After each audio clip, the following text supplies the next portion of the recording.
Cette vidéo comporte tous les commentaires d'études sur les versets disponibles dans la Bible d'études Esprit et Vie, dans la première épître de Paul à Timothée, chapitre 3. Versets 1 à 7. Si quelqu'un aspire à la charge d'évêque. Pour en savoir plus sur les qualifications nécessaires pour devenir évêque ou pasteur, voir l'article intitulé Les qualifications morales des évêques. Verset 2. Sois irréprochable.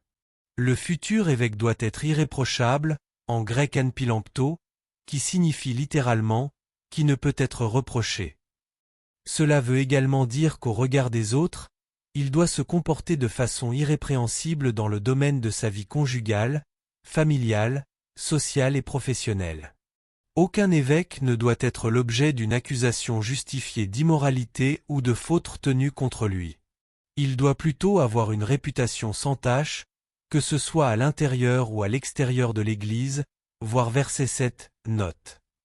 Parce qu'il n'a pas porté atteinte à sa vie chrétienne en commettant de graves péchés ou en se vautrant dans l'immoralité, que ce soit au quotidien ou de façon exceptionnelle, il peut donc se permettre de montrer l'exemple à suivre, voir chapitre 4 verset 12, note. Verset 4. Qu'il dirige bien sa propre maison. Une qualification essentielle pour le candidat qui désire exercer la charge d'évêque est la fidélité dans le mariage et dans les relations familiales. Pour en savoir plus sur ce sujet, voir l'article intitulé Les qualifications morales des évêques. Verset 7. Il faut aussi qu'il reçoive un bon témoignage. L'évêque ou celui qui aspire à la charge d'évêque doit avoir une bonne réputation parmi deux catégories de gens.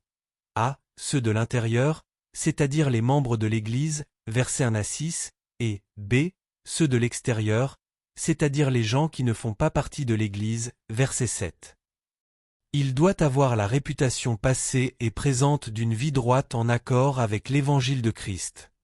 Verset 8. Les diacres. Le mot diacre, en grec diakono, signifie serviteur.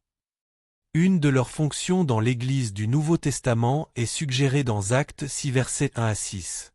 Ils devaient assister les pasteurs en s'occupant des affaires temporelles et matérielles de l'Église de telle sorte que les pasteurs puissent s'adonner à la prière et au ministère de la parole.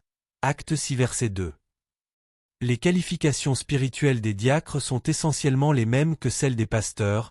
Comparez les versets 1 à 7 et les versets 8 à 13, voir Actes 6 verset 3. Verset 15. L'Église, la colonne et l'appui de la vérité. L'Église doit soutenir la vérité de l'Évangile. Elle maintient et préserve la vérité révélée par Christ et par les apôtres en la recevant et en lui obéissant, Matthieu 13 verset 23, en la serrant dans son cœur, Psaume 119 verset 11, en la proclamant comme parole de vie, Philippiens 2 verset 16, en la défendant, Philippiens 1 verset 16, et en démontrant sa puissance par le Saint-Esprit, Marc 16 verset 15 à 20, Actes 1 verset 8, 4 verset 29 à 33, 6 verset 8.